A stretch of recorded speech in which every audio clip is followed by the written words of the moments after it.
ক্ষুধার্ত শব্দটি কি শুধুই মানুষের দৈহিক খাদ্য ঘাটতিকে ইঙ্গিত করে? আসলে কিন্তু তা নয়। মানুষ নানা কারণেই ক্ষুধার্ত হতে পারে। বিশেষ করে ভ্রমণ পিপাসু মানুষেরা ক্ষুধার্ত হয় পৃথিবীর নানা লীলাভূমি পরিদর্শনের ফলে। আশা করাই যায় ভ্রমণ পিপাসু এই ক্ষুধার্ত মানুষেরা যদি হলস্টেড ভ্রমণ করতে পারেন তবে তাদের ক্ষুধা হয়তো অনেকটাই নিবারণ করা সম্ভব।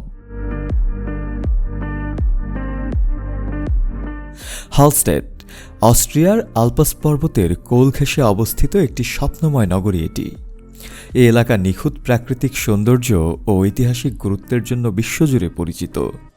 ইউরোপের অন্যতম প্রাচীন জনপদ হিসেবে খ্যাত এই অঞ্চলটি ইউনেস্কো বিশ্ব ঐতিহ্য তালিকাতে অন্তর্ভুক্ত করেছে।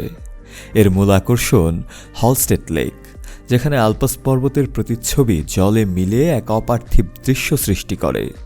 চারপাশে ঘেরা তুষারাবৃত পাহাড়, ঘনসবুজ বনানী আর মধ্যযুগীয় স্থাপত্যশৈলীর ঘরবাড়ি এই শহরকে করেছে আরও আকর্ষণীয়। পৃথিবীতে হয়তো বিধাতা সৃষ্ট স্বর্গ কখনো নেমে আসবে না, তবে হলস্টেড যে বিধাতার এক অপূর্ব আশীর্বাদ তা অস্বীকার করারও সুযোগ নেই কোনো অংশে। প্রকৃতির অপার সৌন্দর্যের বাইরেও হলস্টেডের আরও কিছু গুরুত্ব রয়েছে। বিশেষ করে লবণ খনি ও ঐতিহাসিক পটভূমি বিবেচনায় এই শহর বিখ্যাত।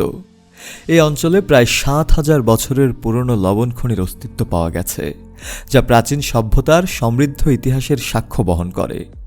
পর্যটকরা এই লবণ খনিগুলো পরিদর্শন করে এর ইতিহাস ও প্রাচীন খনন প্রযুক্তি সম্পর্কে জানতে পারেন। এছাড়া এখানকার স্কাল চ্যাপেল বা বোন হাউস দর্শনার্থীদের বিস্ময়ের অন্যতম উপাদান, যেখানে মানুষের অস্থি সংগ্রহ করে রাখা হয়েছে। এটি হলস্টেডের সাংস্কৃতিক ঐতিহ্যের অনন্য এক অংশ। এই শহরের প্রতিটি কোণেই প্রাকৃতিক ও ঐতিহাসিক ঐশ্বর্যের মিশ্রণ রয়েছে। পর্যটকদের জন্য নৌকা ভ্রমণ, ট্রেকিং এবং প্যারাগ্লাইডিংয়ের মতো নানা রোমাঞ্চকর অভিজ্ঞতা গ্রহণের সুযোগও এখানে আয়োজন করা হয়। শীতের সময় তুষার ঢাকা আল্পাসের গায়ে স্কিইং এবং গ্রীষ্মের লেকের ধারে হাইকিং পর্যটকদের অভিজ্ঞতায় নতুন মাত্রাও যোগ করে।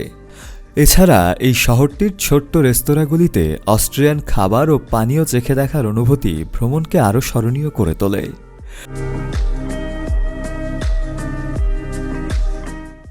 অতুলনীয় প্রাকৃতিক সৌন্দর্য, ঐতিহাসিক গুরুত্ব ও সংস্কৃতির অপূর্ব মিশ্রণে হলস্টেড এমন এক গন্তব্য যা প্রকৃতিপ্রেমী ও ইতিহাসপ্রেমী উভয়ের মন জয় করে নেবে। শান্তি ও সৌন্দর্যের খোঁজে যারা রয়েছেন তাদের জন্য এটি একটি অপরিহার্য স্থান। শফিউল মাওলা, কালের কণ্ঠ।